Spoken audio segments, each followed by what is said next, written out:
Buenas. A ver, lee eso, Dani. Lee Voy, eso. voy a Lee ver. eso que querías leerme. Esto que voy a leer es sobre Sigmund Freud. Vale. No me imagino que la vida sin trabajar sea realmente confortable, escribió Freud a un amigo en 1910. Con su esposa Marta, administrando eficazmente la casa, ella le preparaba la ropa a Freud, escogía sus pañuelos y hasta le ponía pasta en el cepillo de dientes. El fundador del psicoanálisis logró mantener una inquebrantable devoción a su trabajo durante toda su larga carrera. Freud se levantaba cada día a las 7, desayunaba y se hacía recortar la barba por un barbero que lo visitaba diariamente con ese objetivo.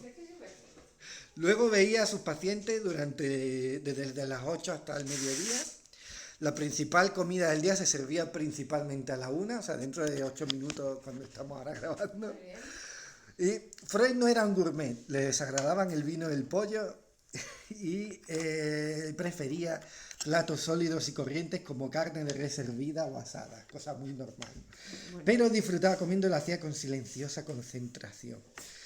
Decía que, aunque era normalmente un anfitrión jovial, Freud podía abstraerse tanto en sus pensamientos durante la comida que su silencio a veces desconcertaba a sus invitados, quienes se esforzaban por entablar conversación con los demás de la familia, y la mujer tenía que hacer Marta tenía que hacer de esto, ¿no? Este es el extracto que yo quería leerte, no sé si quieres que lea el resto.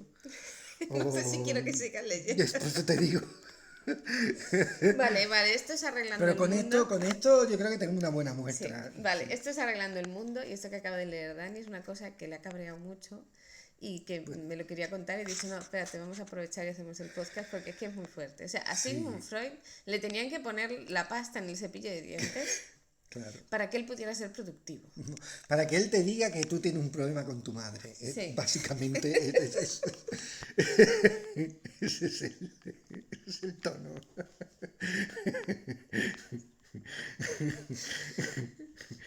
No, es verdad, es que es tal cual eso. Es tal Bueno, cual eso. explica de qué va Esto el... viene de un libro que estoy leyendo ahora. Bueno, son dos, del mismo autor. Se titula, los dos libros se titulan igual, Rituales cotidianos. Y son los hábitos de trabajo de generalmente artistas, generalmente artistas, pero también el primero está un poco más general, más enfocado a escritores y a gente como Freud y Jung, ¿no? Jung era más normal, era una persona más normalita. Y el segundo libro está centrado en las artistas, las mujeres artistas, ¿no? Y un poco la idea que él perseguía con estos libros era explicar los hábitos de trabajo que tiene generalmente la gente creativa, ¿no? Bueno, los que siempre se han considerado grandes figuras del pensamiento y de la Sí, historia, sí, ¿no? de la literatura, del arte, en fin, todo Bueno, esto, Freud ¿no? de él, no sé. Freud describió, Sí, Freud es una de las figuras centrales del siglo XX, a todos los niveles, ¿no? pero eso no le quita que sea un inútil. Eso es, sí, sí, sí, Puedes y es que me he pensar mucho, encontrado, Freud, pero si no te sabes poner la pasta en el cepillo de dientes, hijo mío, hijo mío, a hay lo que mirar qué mejor, está pasando, ¿eh? a lo mejor, eso no quita que tu pensamiento sea importante, pero chico, eres un desastre, eres un desastre. Ahí viene Emma Aquí para está hacer su Emma. participación. ¿Quieres decir hola? Bueno, vamos a hacer un paroncito porque Emma quiere comida. Ah, sí, Espera. sí. Sí, pero quiere comerse la comida de los gatos, así que espera un segundo, vamos a parar esto. Sí, no creo que comer comida de gato sea. ¿Lo has parado? Un segundo. Vale. El caso es que o sea, el tema de que tú me has empezado a hablar de este libro es un poco Sí, porque nosotros tenemos la mala costumbre de sentirnos muy culpables sí. por nuestra forma de ser, porque somos personas creativas que además nos queremos dedicar, bueno, que nos dedicamos a cosas culturales y creativas, Sí, y además es que tenemos la desfachatez de querer tener una familia encima. y querer vivir, Y ¿sabes? trabajar los dos. O sea, Que no. entonces... Es decir, no repartir las tareas en el sentido de yo hago una sola cosa que es escribir y tú haces el resto. Sí, eso no es Que repetirlo. eso es algo, que eso no es no cuenta como repartir. Eso es el equivalente a el chocolate es verdura porque el cacao nace de los árboles. Sí. No, es el mismo equivalente, ¿sabes? Sí, sí. El tema es que nosotros siempre estamos como sintiéndonos mal, porque no producimos lo suficiente, porque ves a otra gente que te lo ponen como ejemplo a estas personas. Claro, es que tú fíjate, ellos lo que rendían, la cantidad de libros que sacaban y no sé cuántos, y siempre estamos ahí como, bueno, ¿y cuál es nuestro problema? ¿Y qué es lo que nos pasa a nosotros Claro, para que nos cueste claro. tanto todo? Y siempre tenemos es una cuestión un poco de salud mental, no sé muy bien cómo llamarlo. Se nos junta con el síndrome del impostor, Sí. se nos junta con cansancio físico, bueno, esto es como Y aquí, que vivimos en un día España. sí, Esa es un otra día lo cosa. contaremos, pero bueno, es el tema. Y Y claro, tú das con sí. este libro en el que te habla de cuáles son los hábitos cotidianos de los grandes hombres. La tesis del libro es desmitificar un poco ese concepto, ¿no?, de la inspiración, de que Sí. un creador siempre vive metido en la inspiración y que no, que tienen unas vidas, en principio, salvo algunos casos, tienen una vida donde en realidad tienen que hacer congeniar el hábito de vivir con el hábito de la vocación, del Sí, trabajo, ¿no? vale. El hábito de ser, que decía Flannery O'Connor, ¿no? Mm. Eso es un poco la tesis principal del libro, quitar un poco la cosa esta de, Sí, como de oh, que... Sí, si te entrega, lo único que necesitas es una entrega única y exclusiva a tu dedicación. no te No, fastidia. claro. Claro, Y te un poco lo que fastidia. te quiere explicar el autor con esto es que, bueno, espérate, que sí, muy bien, muy bonito, pero resulta que es que hay gente que se consagraba tanto, ¿no? Que perdía el norte de lo que es ya ser un ser humano funcional. Ya no digo una persona normal y razonable, sino Sí. que muchos perdían el norte hasta el punto de que se lo tenían que hacer absolutamente todo y que eso no es positivo. O sea, eso Sí. no es, no es... Claro, es que me has estado contando un caso tras otro en que las mujeres se lo hacían todo. O se lo hacían las mujeres o tenían suficiente dinero. Bueno, en el mejor de los casos tenían dinero para pagar a un asistente que se lo hacía todo en casa. Pero Eso es otro, en el sí. caso más habitual, tú tenías a tu mujer gratis, de esclava en casa, Sí. encargándose de todas las tareas para que tú no tuvieras que moverte de tu estudio y ser un gran artista. Y tu única vocación, tu única ocupación era ser un gran artista y luego tomarte tus 3 meses de Claro, porque vacaciones. tu único era Thomas Mann, sí. Es que no me quiero meter con Tomás Mann, porque es majo, escribe bien, pero luego ves las cosas que hace y dices, tú lo que necesitas es tener un día de estos de voy a poner una lavadora y ¿Quieres no que me queda detergente Tomás te Mann. busco algo de Thomas Mann Es mientras? que no sé, me voy a ofender mucho. No sé, No sí. sé, me va a sulibellar, como se dice.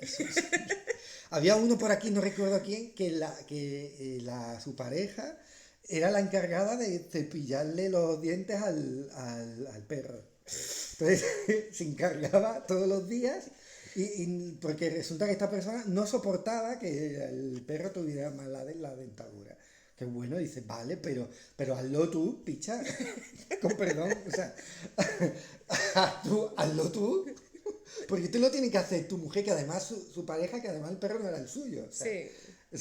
no sé si me entiende esta cosa Vale, eres un gran artista, pero también te estás aprovechando de todo el que yo tienes creo que te alrededor. vas directamente aprovechando. Sí.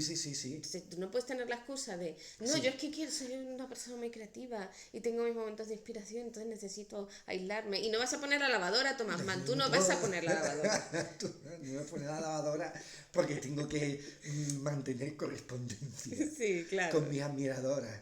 Sí. Y mis admiradores, porque Thomas Mann era... Bueno, en fin. En fin. Pero es que ese no es el tema. El tema es que Sí. hay días aquí en casa que nosotros, que tenemos, o sea, nuestra vocación de escribir los dos y trabajar los dos y hacer cosas los dos, Sí, cada uno por nuestro lado, hay días que esto es el caos. sí, y O que no sea, hacen nada, yo lo siento, tengo que decirlo así.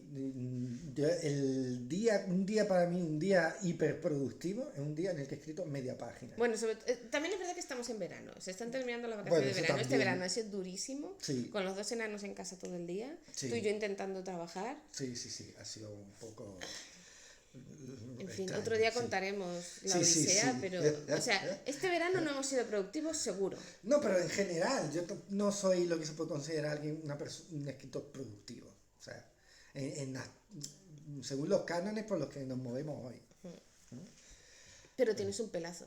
Eso sí, eso no lo tiene Thomas Mann, no lo tuvo Thomas Mann ni lo tendrá y menos ahora. O sí, no sé, a lo mejor... Déjalo, ha quedado bien ahí, déjalo ahí. Total. Es que hay cosas, de verdad hay cosas delirantes. El libro me he reído y me estoy riendo y enfadando a partes iguales, porque hay cosas que te hacen mucha gracia, ¿no? Como esta que hemos leído, pues en el fondo es gracioso, si lo ves con distancia, pero en el fondo tú te metes ahí y tú dices, no puede ser. O el caso de Gustav Mahler, que ese es otro que a mí me enerva, porque Alma Mahler tuvo que renunciar a su carrera de pianista, que era muy... Alma Mahler era su esposa. Alma Mahler era la esposa de Gustav Mahler. Porque a él se le metió en la cabeza que solo podía existir un músico en la familia. Toda la familia tiene que tener un músico y tenía que ser él, por supuesto. Por supuesto. Todo muy normal. O sea, aquí no vemos ningún fallo en el argumento, ninguna fuga. No puedes dedicarte a tocar el piano, no puedes, lo siento. Alma, mi arma. No puedes dedicarte a algo que ya estoy yo. Y como ya, efectivamente, no hay brecha en esa argumentación. No hay ninguna brecha. Yo no se la veo, vamos, no sé. En fin, o sea, y encima ella se tenía que encargar de hacer todas las tareas de la casa y de estar pendiente de todo. Ella en su diario lo registró, un día se hartó y dijo, es que me gustaría que una vez pudiera vivir mi vida, o sea, la mía, ¿no? Dice, me he reducido a una ama de casa. Lo pone tal cual, ¿eh? Y hombre, no es que sea, a ver, no es que sea ama de casa, no es malo. No es un insulto. Quiero decir, no es un insulto, lo dice en el sentido de que yo valgo para hacer otras cosas también, aparte de llevar la casa. Es que ese es el problema, porque claro que nos gusta llevar la casa y claro que nos gusta tener la casa ordenada y estar aquí con los niños y jugar con ellos. El problema es que si te dicen que como mujer es lo único a lo que puedes aspirar, sí. Pues, y que yo no, por ejemplo, no debería hacer esto, ni los podcasts, ni escribir, ni dedicar tiempo, ni nada, porque tengo que ser una buena madre, encargarme de los niños, que dices que puede que sea un argumento del siglo XIX, pero es que no, es que ahora se siguen escribiendo libros que sobre todo te dicen que la buena mujer cristiana es la que se encarga de su casa. Y los roles de género. Que Dios está puesto, a mí me ha dado una capacidad, por lo visto, Dios me ha dado a mí el don como mujer para saber cómo encargarme de la casa y yo todavía no lo he encontrado. Estamos buscando. Porque yo como ama de casa soy un desastre y no lo digo con orgullo, de verdad que es que soy un desastre. Igual que yo tampoco soy aquí, me parece que... No, pero tú te levantas y es un poco, bueno, pues hay que fregar, ¿vale? Pues, pero yo es como, no, tengo otra cosa siempre en la cabeza, quiero decir, no, es que no sé, no lo he encontrado yo, el instinto ese de cuidar la casa. Y claro, el problema está, pues que como la mujer esta mujer, la de Mahler, sí, Alma Mahler, pues sí. Pobrecita, es que quería tocar el piano. Es que no que no quisiera encargarse de las cosas, no es ni que vivir ella, en su no es que casa. ella quisiera tocar el piano porque a ella le parecía que era una actividad que le gustaba. No, es que muchos biógrafos, y está aceptado, que Alma Mahler era una excelente pianista. O sea, hubiera podido tener una carrera de concertista espectacular. O sea, sin parangón, ¿sabes? Pero tuvo que cortarla de raíz. O sea, uno de estos casos en los que no es que ella tuviera la afición de ser pianista y no se pudiera dedicar a eso, no. Es que era mucho mejor pianista incluso que el propio Gustav Mahler, ¿no? O sea, como intérprete, quiero decir. Sí. Pero claro, como él era el gran compositor vienes, ¿Qué año es Gustav Mahler? Pues él murió en 1910 y algo. El cambio de siglo, es el cambio de siglo. Claro, Viena no. Otro día hay que hablar de Viena. La barra de Viena. Pero Viena era, en aquella época, hubo mucho tiempo, a lo largo de muchas décadas en las que no había un compositor de allí que digamos, entonces fue como la gran esperanza blanca para el mundo, de que, claro, la música clásica se moría por esa época. Entonces apareció este señor que era un poco el que iba, y a mí me gusta Gustav Mahler, no estoy diciendo, sí. Vale, yo he escrito sobre él, o sea, me gusta, pero también está esta parte de su vida, ¿no? Personal, de decir, ostras, que el tipo era un inútil. Sí. Así de claro. O sea, porque claro, yo así también me voy a nadar y también ¿sabes? También compongo una sinfonía, bueno, no una Tú vas a componer una yo no, una sinfonía. sinfonía, no. Pero tú sí escribes 3 libros al Pero año vamos, yo mínimo, escribo 4. 1000 páginas al año, si alguien me lo hace todo, hombre, Claro. claro. Pero el tema es ese. Por un lado está la clase y por otro lado está el género, que es el tema de esto. O no, pero, perdona, que te he Sí, cortado. Otra tesis que mantiene este libro, y por eso repasa, son capítulos muy cortos hay un sinfín de personas. Eh, Otra de las tesis que mantiene es que eso de que el hábito hace el monje tampoco es tan así. Es decir, que el hecho de que tú escribas, o sea, el hecho de que tú quieras dedicarte a una profesión como la escritura, por ejemplo, no implica que tú tengas que mantener un horario o que tú tengas que, ¿sabes? Es decir, que cada uno ha encontrado su modo de conciliar la profesión creativa con la vida cotidiana. sí. Es un poco eso también lo que quiere decir el libro, que cómo entra en conflicto los hábitos creativos con los hábitos cotidianos, ¿no? Claro. Es un poco lo que te quiere explicar, ¿no? Sí. Y que a veces, como tú decías al principio, la culpabilidad, a veces la culpabilidad no sea a lo mejor muy productivo, no solo afecta a tu hábito creativo, sino también muchas veces al hábito cotidiano. Te mantiene en un estado muchas veces depresivo en el que no eres capaz tampoco de hacer lo otro, ¿no? Pero es un poco, en cuanto cambias la mentalidad, y estos libros le ayudan mucho a ver eso, en cuanto cambias el punto de vista y aceptas tu ritmo y tu manera de crear y de ser creativo, y encuentras un equilibrio aceptable, no tiene por qué ser perfecto, pero aceptable, muchas de estas cosas se empiezan a solucionar, sobre todo Claro. mucho tema de la carga, de la culpa, no sé cómo llamarlo. O sea, el tema es que la culpabilidad para nosotros siempre ha venido de la parte de, por ejemplo, hace unos años, cuando nació Noel, es que los buenos escritores no tienen familia. ¿Cuántas veces has escuchado Uf, eso? yo he escuchado, no, lo sigo escuchando.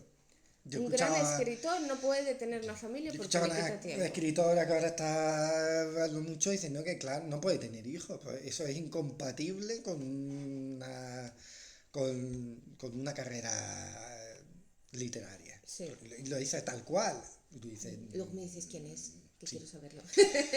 Y tú dices, no sé de dónde lo ha sacado, no sé. Sí. Otra cosa, o sea, uno puede pensar que puede ser un mal, no sé, padre, por ejemplo.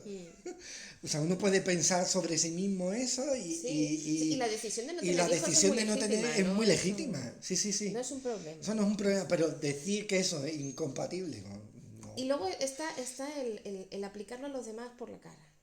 Como yo he decidido que a mí no me encaja tener hijos, tú que tienes hijos eres un mal escritor. Eso es a lo que me Sí, refiero, sí, que eso es es a lo que como... nos hemos tenido que enfrentar un montón O de no veces. vas a decir nada importante, pues total, ya es una persona convencional, Claro. Sí, ¿sabes? Ya ya no eres un... eres raro. ya no cuando luego, en realidad eso es lo raro, o sea, yo creo que Sí. el escritor con hijos es más raro que tiende, tiende a ser más interesante que uno que no... Si no es por no tener hijos que te haga más o menos Sí, interesantes, o por tener hijos, es el hecho de mm, que tú, hay mucha gente que yo creo, muchos escritores que yo conozco ahora, que se dejan llevar por el, el, el fallo ese cognitivo, no sé cómo llamarlo, que propone este libro, ¿sabes? sí, Que en realidad eran personas normales, llevaban vidas más o menos normales, bueno, tenían que ir al baño como todo el mundo. eso, Pero sí. hay gente que como escritores, como gente creativa, tienen una identidad de sí mismos Eso es lo que que lo va, que quieren sí. es ser sublimes en todo y entonces claro las cosas cotidianas no les entran en su sublimación de la vida y del arte Sí, y intentan aprovechar o intentan generalizar en el fondo están generalizando que un buen escritor si realmente quiere ser trascendente para la historia de la literatura de su país no puede dedicarse a tener una familia. Bueno, eso lo has deducido tú, no sé muy bien de dónde, pero es un principio general que te lo has sacado tú de la manga, porque sí, no tiene ni pie ni cabeza. ¿Sabes a lo que me refiero?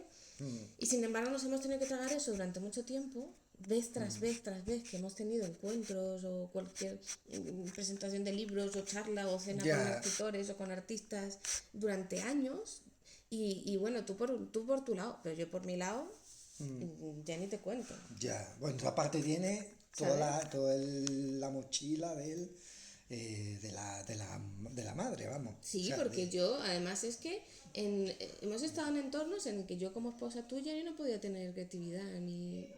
No encajaba. O sea, gente súper moderna, súper progresista, súper de vanguardista y todo lo que tú quieras y de dinero. y dinero, tenía dinero. Que nos presentábamos, nos hacían y le decíamos que los dos escribíamos y que los dos que estábamos trabajando para tener una carrera tallaba literaria. la cabeza, sí. ¿Y cómo era posible? O sea, porque ellos solo entendían el concepto de esposa trofeo.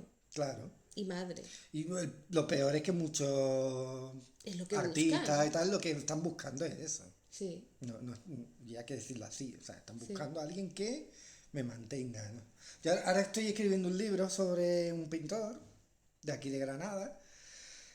Y estoy un poco, porque no se hablaba de la mujer, él se casó con una fotógrafa americana, fotoperiodista americana que trabajó en Life, Roxanne Pollock, aunque el Pollock no tiene nada que ver con Jackson Pollock de familia.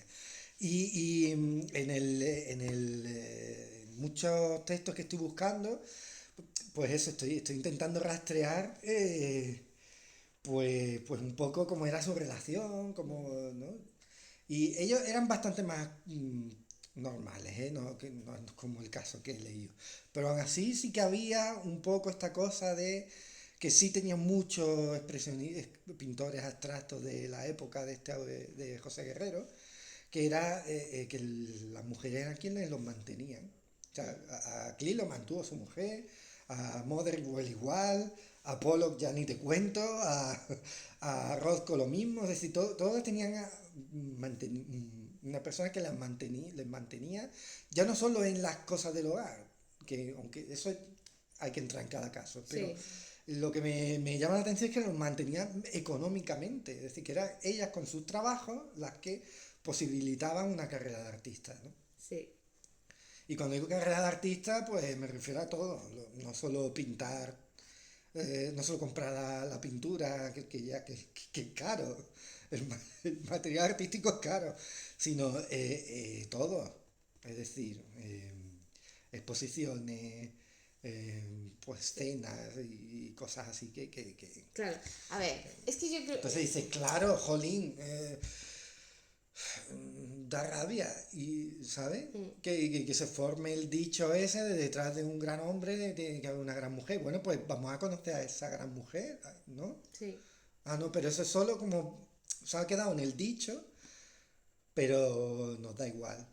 Es que yo lo que veo es, yo conozco mujeres que realmente están muy felices estando en su casa y cuidando de su familia y hay momentos en los que, pues sí, pues están sin trabajar y están encargándose de su familia y su pareja, su marido tienen un trabajo fuera de casa. Quiero decir, si tú has llegado a ese punto porque realmente estás contento con eso, genial. Y yo conozco a gente que está muy contenta con eso, con que hay suficiente como para poder estar pendiente de tus hijos mientras están creciendo y tú no necesitas tener un trabajo ni tienes tampoco la necesidad personal de hacer otro tipo de cosas. Bueno, pero es un acuerdo al que habéis llegado los dos Claro, a eso voy. y estáis los dos contentos con eso, ¿sabes? Pero yo me refiero a la otra parte en la que hay una de las dos partes que está muy feliz con esa clase de vida, pero la otra parte se tiene que jorobar y aguantar. Porque es lo que dicta la norma. Entonces, en el tiempo de Mahler lo dictaba la norma social, porque claro, la esposa no iba a trabajar fuera de casa, no iba a tener el trabajo y él no iba a tener trabajo, o sea, que le iba a quitar el trabajo. Yo entiendo el concepto, pero ahora que no existe esa presión social aparente, está la presión social inaparente, no sé cómo llamarla, ¿no? Sí. La subliminal. Sí. La de que los peros siempre los tienen por delante. O sea, los peros están ahí. Pero es que no sé qué, pero es que no sé cuántos. Y en nuestro caso, que intentamos mantener, bueno, tenemos que mantener porque no nos queda otra, Sí. un equilibrio en tareas del hogar, en tareas creativas, en cuidado de los nenes y en todo lo demás. Y te das cuenta de que si no estuviéramos todo el santo día escuchando a gente decirnos que no se puede hacer lo que hacemos, podríamos hacerlo muchísimo mejor. Si nosotros nos llegáramos a creer que realmente estamos haciendo lo mejor posible y estamos dando lo mejor de nosotros mismos en este momento de nuestra vida, pues ya está. Y no pasa nada. Yo creo que también hay está la cuestión del control, que es un tema que a nosotros muchas veces nos hemos encontrado con gente, ¿no? Esta idea de que si tú tienes una buena rutina, pues tienes el control de tu situación, ¿no? Y si tú tienes la rutina de ser una madre o un padre ejemplar, vas a tener control de tu... Y eso no es cierto. O sea, de en tus absoluto. hijos. No, control de tu situación. Ah, vale, vale.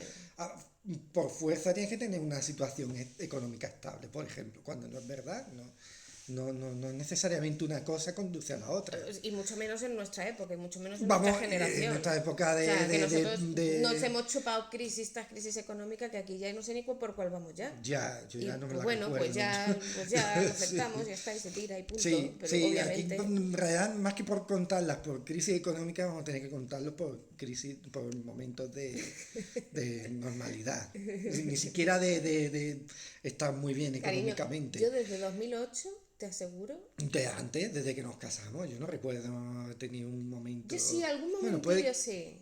Pero al principio... Pero no estábamos bien. ¿Sabes a lo que me Ya, refiero? Por ejemplo, sí. teníamos mucha estabilidad económica cuando estábamos los dos trabajando en el Starbucks. Bueno, y ni eso, ¿eh? No, es verdad. No. No pero teníamos más ingresos, vale. Sí. Pero los dos estábamos súper frustrados. Porque nos quitaba todo el tiempo. Claro. Y no teníamos tiempo para hacer lo que realmente queríamos. No podíamos. Era imposible. Claro, tú trabajas 10 días, 14 horas en una cafetería. Da igual, aunque te pagaran 2.000 euros al mes, quiero decir, si tu vocación es otra... No era el caso, ¿eh? No era el caso, pero quiero decir, Sí.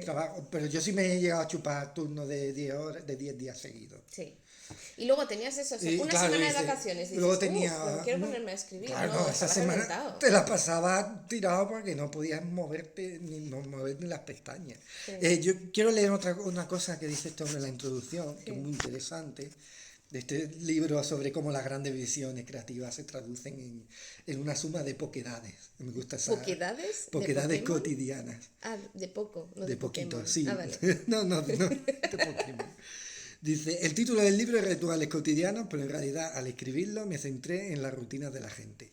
Esta palabra connota algo normal y corriente e incluso una ausencia de pensamiento. Es decir, que seguir una rutina es activar el piloto automático, ¿no? Pero nuestra rutina cotidiana también es una elección o toda una serie de elecciones, que es lo que tú decías. En las manos adecuadas, la rutina puede ser un mecanismo finamente calibrado para explotar un conjunto de recursos limitados, ¿no? Sí, vale. Bueno, el tiempo o la fuerza de voluntad, el optimismo, la autodisciplina. Dice, una rutina sólida genera un entorno, también puede generar un entorno trillado para nuestras energías mentales y ayudarnos a conjurar la tiranía de los estados de ánimo. Es decir, que la rutina es un arma de doble filo. Sí, hijo, sí. Luego Tienes dice, razón. y este era uno de los temas favoritos de William James. Yo no sé quién es William James. Creo que era un biógrafo, pero no estoy seguro.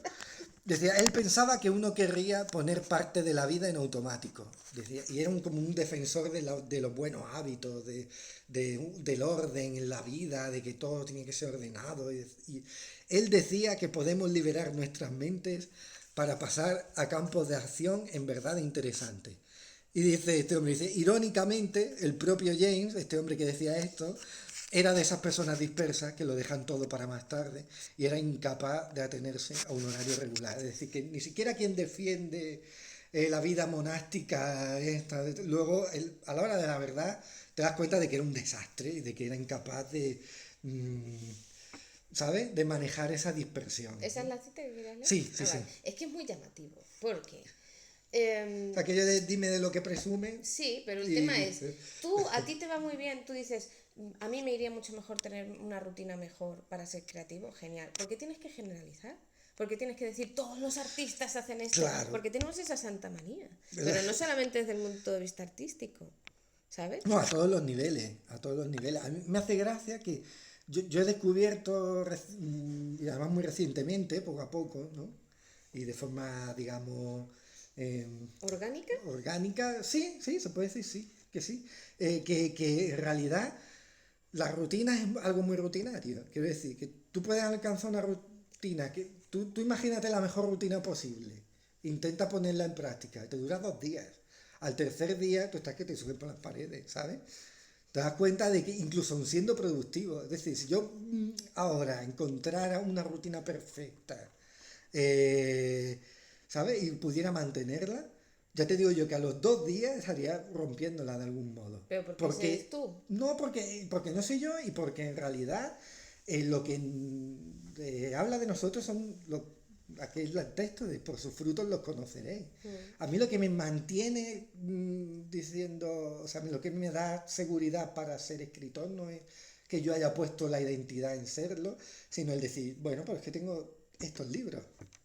¿Sabes lo que te quiero decir? El decir, bueno, es que voy a sacar un libro ahora o he publicado tanto, ¿sabes? Independientemente del resultado, Sí. sino el fruto, es decir, me podrán decir lo que quieras, pero yo he hecho esto, Sí. ¿sabes? Será mejor o peor, pero yo he conseguido hacer esto y no es mi identidad puesta en unos hábitos ni en este orden así puritano de mantener un horario estricto y esto, porque a mí no me Es funciona. que yo la teoría que yo Quiero tengo decir que es... perdón, Sí, lo que me funciona es sacar libros. claro. Es el acto de hacerlo.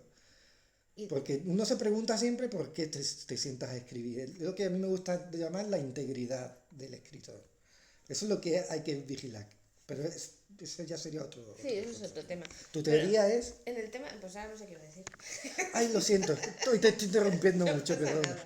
Pero te estoy interrumpiendo No, un montón. que mi teoría es que tú no puedes decir esto es lo que funciona para que tú seas un escritor. Tú quieres ser escritor, haz esto y ten esta rutina y levántate hasta ahora y escribe tantas páginas y hazlo de esta manera y entonces serás un escritor de éxito. ¿Qué es lo que te venden todo el Claro. día? Pues chico, no funciona. ¿De qué van los manuales de escritura al final? Muchos van pues levántate a las 5 de la mañana y escribe 2 páginas. Digo, No, a mí, por ejemplo, me sirve de mucho leer el manual este que hizo Stephen King hablando de cómo escribía él, sí. pero no para seguir sus ejemplos. No, te sirvió porque te contaba lo que hacía él realmente. Claro, entonces él era muy honesto en cómo le funciona a él. Entonces tú La puedes ser integridad. honesto en que, Sí. ¿cómo me funciona a mí? O sea, pues a lo mejor a mí no me funcionan las rutinas. Yo soy una persona que ahora estoy aprendiendo a entenderme a mí y mi creatividad y mis modos de otra manera. Y tengo que entender mis impulsos creativos con mis estados de ánimo y con... Tengo unos niños que se pasan todo el santo día en el despacho enseñándome dibujitos y cosas y que les ponga dibujos y que les demos comida. Y cuando Uno no es el son de los niños, son dibujos los gatos. y la otra es la de la Y comida. luego hay que llevarlos al cole y traerlos del cole y hacer la comida y poner las lavadoras. Y menos mal que todo eso no lo repartimos porque es que si no, Si no es la muerte. o sea, quiero decir, tu rutina, o sea, tu identidad no es una sola cosa y no puedes decir es solamente una cosa, que es el problema que tienen estos escritores. Tu identidad es solamente ser escritor, entonces yo voy a negar el resto de las experiencias Claro. vitales de ser humano porque solamente me quiero centrar en eso porque mi identidad es que mi vida tiene sentido porque a mí me consideran los demás escritores. Claro. Entonces llega un momento en que dices, puedes hacer la mejor obra del mundo, la obra maestra suprema, que vas a seguir siendo un pringao. Porque Totalmente. no has dado en el clavo, chaval. No te has sabido ni cepillar los dientes. Si no te lo... Es que eso me llevó al alma, ¿eh? Yo me imagino a Freud ahí con... Además, y eso de que se recortaba la barba. Le venía alguien a cortarle la barba, pero tú estás flipando, tío. ¿Cómo se te ocurre juzgar a la gente después de ser así? O sea, ¿tú con qué cara? Hola, soy Sigmund Freud, mi mujer me lava los dientes y un señor me corta la barba. Cuéntame tus problemas que te voy a decir lo que te pasa. O sea, tú... ¿A ti te parece normal eso? Sí, hijo, sí. Sí, hijo, sí. No, tú tienes un problema, gracias Sigmund Freud. Creo que tienes que cambiar tu vida. Sí, de alguna sí, manera. sí. Muy bien, sí. Lo que te diga Sigmund Freud. Es que es muy fuerte, es que yo no sé ni qué decir. Pero ¿por qué Ya tengo el título Lo del que tú capítulo. digas, Lo que Sigmund. tú digas, Sigmund Freud. Pero es que ¿por qué me tengo yo que sentir mal por no ser suficientemente escritora? Entiéndeme. Claro. por no cumplir Con el patrón. ni el Sí. canon de lo que es ser creativo y ser escritor, porque me gusta también sentarme a tejer bufandas de vez en cuando, ¿sabes? Sí, todos tenemos una idea del oficio. Eso es una cosa que hay un guionista que escribió un libro, no sé si era Sid Field el que publicó una serie de libros sobre escribir guiones, y él empezaba el prólogo diciendo todo el mundo es escritor, en el sentido de todo el mundo tiene una idea de lo que es, ¿no? Eh, y no es una idea propia, es una idea de cómo tienen que ser los demás. Y él era súper crítico con eso, ¿no? Porque es como, ostras, a mí déjame, yo ya sé cómo, ya bastante tengo yo con saber cómo lo estoy haciendo para que venga fulanito a decirme cómo lo tengo que hacer. ¿Sabes? Ya es bastante difícil encontrar tu propio camino, que es un poco lo que quiere el Sí. libro este, ¿no? Que te des cuenta de que mm, invéntate al final rituales cotidianos, y por eso me gusta el libro, es porque te da esta idea, ¿no? De que tú invéntate cualquier hábito, cualquier forma de ser de cualquier escritor del mundo, que ya habrá un precedente de eso, ¿no? Y, o sea, que no te tienes que sentir tan extraño ni tan mal porque no te entiendas ni a ti mismo, porque probablemente en la historia del arte, la literatura y tal, ya habrá otro que se haya sentido igual y Sí. que tendrá seguramente hábitos muy parecidos a los tuyos y habrá pasado por... Pero que lo que importa es un poco lo que tú decías antes, y que es esto de la integridad, es decir, el por qué me Claro. siento y lo hago. Yo como esto es un podcast en el que hablamos también de espiritualidad y cosas así, Sí, hay una parte de todo esto que para mí es muy importante, que no sé si sale en este libro, pero cuando tú a esto le añades que tú además no escribes por encontrar tu identidad como escritor, por claro. encontrar sentido a tu vida siendo escritor, que es el problema de mucha gente, sino que escribes porque sientes que tienes ese don o ese llamado y te gusta hacerlo y te gusta servir a Dios desde tu creatividad, ¿vale? Y alabar a Dios de esa manera, tu identidad ya está puesta en otro sitio, no en lo que produces, ni en cómo lo produces, ni en cómo eres, ni en las cosas, ¿no? Eso que dice de donde está el espíritu hay libertad, también hay libertad creativa y también hay libertad para las rutinas, pero es un proceso que tú tienes que ir interiorizando. Y otro de los problemas, aparte de que te encuentras con tus compañeros del mundo del arte y de la literatura y te dicen que no lo estás haciendo bien, y luego vas a tu gente de la iglesia y no lo estás haciendo bien, porque los cristianos no se dedican a estas cosas. Claro. Claro, llega un momento en que lo que podría ser tener una ventaja, que es lo que muchas veces yo explico a la gente cuando en los talleres que doy. Tú tienes, como escritor, si eres cristiano, tienes una ventaja añadida, que es la de tú ya no tienes tu identidad puesta en quiero ser un escritor, la tienes puesta en otro lado, y eso te libera para poder hacer las cosas muchísimo mejor. Incluso quitarte estas tonterías de qué rutina tengo que seguir para ser un buen Claro, escritor, pues sigue la que quieras. la, La que no, te la tienes que funcione. encontrar tú, te la tienes que encontrar, Claro, ¿no? que hago No un te la inciso. pueden imponer desde fuera. Una vez se fue alguien de uno de los talleres de escritura que yo estaba dando, porque dije eso. Porque él pensaba que yo iba a dar un taller en el que iba a decir, pues tienes que levantarte a las 6 de la mañana. Afila y los ponerte a hacer no sé lápices. qué. Y luego hacer eso. A mí me Y, hace gracia una anécdota que espera, y lo cuenta. primero que dije fue, mira, no os voy a decir qué hacer, eso lo tenéis que buscar vosotros. Oh, pues yo para esto no pago un taller. Y se fue. Pues ánimo. Es como, pues... Sigue no sé. buscando. Es como. Sí, Claro, no sé. tenemos a vernos como galletitas de la suerte un poco, ¿no? Me vas a decir la frase que me va y no, te la tienes que encontrar tú. Y lo que iba a decir también Sí, con respecto a lo de la iglesia, que no es criticar la iglesia por criticarla, porque ahora mismo estamos en un momento en que la gente acepta que somos escritores, que somos gente creativa, que somos gente muy peculiar, una familia muy rara. yo creo que ya nos han dejado por imposible. Sí, y ya Más estamos que en... aceptación es. Sí, es como, bueno, pues ahí Pues estáis, no pasa nada, ¿no? Y hay mucha paz. Pero al principio de los tiempos, hace 20 años, cuando nosotros empezamos a trabajar en esto, era un no constante. Sí. Y era un no os estáis ciñendo a lo que es ser un matrimonio y una familia cristiana. No estáis haciendo las cosas como tenéis que hacerlas y esto no está bien.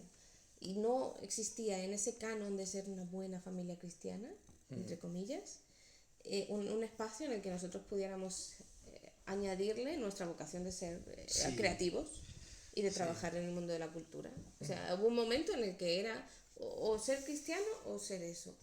Bueno, es una falsa dicotomía como una casa, ¿no? Ya. Como un templo de grande. Totalmente. No existe. Pero igual, nos pusieron en sí. ese lugar, nos pusieron en ese lugar. Pero eso se puede extender al hábito, a otros hábitos, ya no solo creativo trabajo creativo, sino de como el hábito de la oración o el hábito del devocional, ¿sabes? Que como esta tendencia, parece que si no lo haces de 8 a 8 y media de la mañana, no, Claro. Es que tu es vida algo, espiritual va a ser un desastre. sí, es como, ahora que lo Sí, dices, es un poco como, ¿por qué el ser escritor o el ser cristiano tiene que estar sometido a unas normas que las han puesto otros desde fuera, que a ellos les funcionan, pero ¿por qué tengo que asumirlas yo para poder ser eso? Mi identidad no está en lo que hago, ¿no? Mi identidad está en lo que soy y a partir de ahí hago cosas. No sé si esto es muy básico. No sé, será básico, pero no se aplica. Claro. Yo lo tengo ya muy interiorizado, entonces claro, Claro. ahora lo veo ahí y digo, pero ¿qué me estás contando, Sigmund Freud? Sigmund ¿Sabes? Freud. ¿Qué me estás contando, Thomas Mann? Que te sentabas a escribir hasta tu mujer te corregía los Eso, textos. se lo tenía que corregir, o sea, llegaba al extremo de corregirlo. Así puede ser, yo también una buenísima escritora. A mí me hace gracia una anécdota que te cuenta en el libro de Hemingway que le preguntaron, ¿es verdad que usted tiene que tener 20 lápices afilados para escribir antes de ponerse a escribir? Y él dijo, se quedó como rayado, como diciendo, ¿de dónde ha salido esto, no? Y dice, no, yo en mi vida creo que no he visto 20 lápices juntos. O sea, a lo mejor tenía uno, ¿no? Y muy gracioso porque esa conversación condujo a mi cita favorita de Hemingway, ¿no? Que ¿cómo era? Ay. Ah, Te has quedado, ¿eh? me he quedado ahí. Espérate, mientras... Está ahora mismo en pantalla azul, Dani. Sí. Sigo hablando. Que siga hablando. Sí. Borraré esto porque No, que mola mucho, déjalo. Busca la cita, yo voy a seguir hablando. Mira, por ejemplo, ahora estamos aquí hablando de escribir y no sé qué, y hacemos este podcast. Es que la quiero decir, tengo la idea, pero no... Sí, bueno, no- búscala, yo voy a explicar esto. ¿Por qué hemos querido hablar de este tema aquí? Porque hoy es domingo, nos ha pillado el día en casa por diversas razones y no tenemos nada. Bueno, ahora hay que pensar en hacer la comida y todo eso. Y mientras lo hacemos y mientras vamos avanzando, nosotros ya tenemos esta rutina Ahora como ya, sí. adquirida, ¿sabes? Sí. Nosotros ya tenemos, espera un segundo, nosotros ya tenemos esta rutina adquirida de que ya no nos sentimos culpables por esto, ya lo tenemos todo bastante integrado, se va haciendo como se puede. Estamos trabajando en esto. A veces tenemos crisis de dudar de si realmente la vocación es la vocación, pero yo creo que eso es algo natural. Las dudas te ayudan a seguir adelante, incluso en lo espiritual, ¿no? Pero sé que hay mucha gente con la que nos encontramos muy a menudo que tiene un montón de dudas de si quieren ser artistas, si quieren ser creativos, si quieren dedicarse a esto, entonces ¿cómo tienen que ser? Y me gusta esta conversación, un poco era para señalar que no tienes que ser de ninguna manera. Nadie te dice que tengas que ser de ninguna manera, ni como artista, ni como cristiano, ni como nada. Y ahora, señor, Sí, dígame la cita. esto de los lápices conducía a la idea de la práctica, ¿no? Y esto Hemingway, no sé si lo llegó a poner por escrito, no lo sé, pero hay una frase que se le atribuye a él y que a mí me encaja con lo que sabemos de él, que es la de la valentía o el coraje es la gracia puesta bajo presión. Esta era la frase, la cita, que la quería decir exacta, ¿no? Hombre, que si no la dice exacto puede ser otra Por eso, puede decir lo contrario, ¿no? Y la primera parte era lo que no recordaba, ¿Cómo ¿no? es? El coraje. El coraje, la gracia puesta bajo presión, ¿no? Vale. Y porque él tenía esa idea de rebelarse contra un principio que escuchaba continuamente, que era que una persona, si no practicas, tiene que practicar todos los días, tú tienes que escribir todos los días. Y él estaba en contra totalmente de eso, o sea, no tenía sus hábitos, en el libro te los cuenta, pero ni mucho menos era el de escribir todos los días, también porque el hombre tenía una vida un poco... Bueno, también era Hemingway. Sí, un poco disoluta, vamos a decirlo así. Pero esa idea de que la práctica no te la impongas, ¿sabes? Sí. Sino que es algo que te venga porque hay una presión ahí, que es la lucha entre tu necesidad con lo que necesita el mundo y con lo que tú sabes que tienes que hacer, ¿no? Toda esta idea, que es bastante más compleja, pero bueno, en realidad parte de todo esto que decimos de la cotidianidad, ¿no? del día a día, ¿no? Hmm. Y cuando tu día a día es la gracia puesta bajo presión, como nos pasa a nosotros, Sí, prácticamente, sí, pues, ¿qué quieres que te diga? Te sobran muchas tonterías de este tipo. claro. El escritor perfecto tiene que ser así, o el cristiano perfecto es el que ora 5 veces al día. Sí, claro, ahora. Dice, claro, bueno, sí, hazlo tú. Hazlo tú, y si tú ya lo consigues, luego me cuentas. ¿Cuántas veces decimos en casa cuando leemos sobre los hábitos de alguien o sobre lo que hace alguien o sus rutinas? Tendrías que venirte tú aquí una semana. Habría que hacer un libro como este, pero con los hábitos de los grandes predicadores. No íbamos a reír, no íbamos a echar una risa. Y todas las frases las terminaría, o sea, todos los capítulos. Tendrías que venirte aquí una semana. Ya Que a la ves. 1:30 de la mañana están los gatos peleándose y tú te tienes que Ya, levantar a pegarles con la escoba porque si no te despiertan a los niños. Pero es que a ver Billy Graham, a ver cómo lo... Hereje. Total, nada. En Bueno, fin, vamos a dejar esto porque Sí. hay que pensar un poco la comida hoy. Sí, Hoy porque tenemos un ya- problema con la comida, ¿eh? ¿sí? Sí. Bueno, pues yo creo que tengo una solución, luego te ¿Ah, sí? cuento. Sí. Bueno, Te yo que tengo otra contar, solución, pero me parece que no va a ser la misma. ¿no? Ya veremos. En fin, es que si no vamos a tener que comer comida para gatos hoy. No sé cómo lo vamos a hacer. Yo nunca la he probado. ¿Estará No, bien? déjalo, ya bastante tenemos con la niña pidiendo que si tiene mucha hambre se va a comer la comida para gatos, ya amenazándonos con 2 años. Ya con esa amenaza, sí. Ay, Total. bueno. No sé cuánto ha durado este podcast, os lo voy a decir en segundos. 2790 segundos. Bueno, pues 2790 segundos de desvarío, Total, como de siempre. reírnos de nosotros mismos y de los demás, Sí. y de deciros que hagáis lo que os dé la gana. Sí. Y ya Sí, está, que busquéis básicamente. la manera de estar bien cada uno haciendo lo que tenéis que hacer y punto, y no escuchéis a nadie daros consejos que no queráis. Los consejos se piden Sí. cuando hacen falta, pero Sí. los consejos gratis no se dan. Eso está mal, es feo. Total. Ya Un está. jaleo.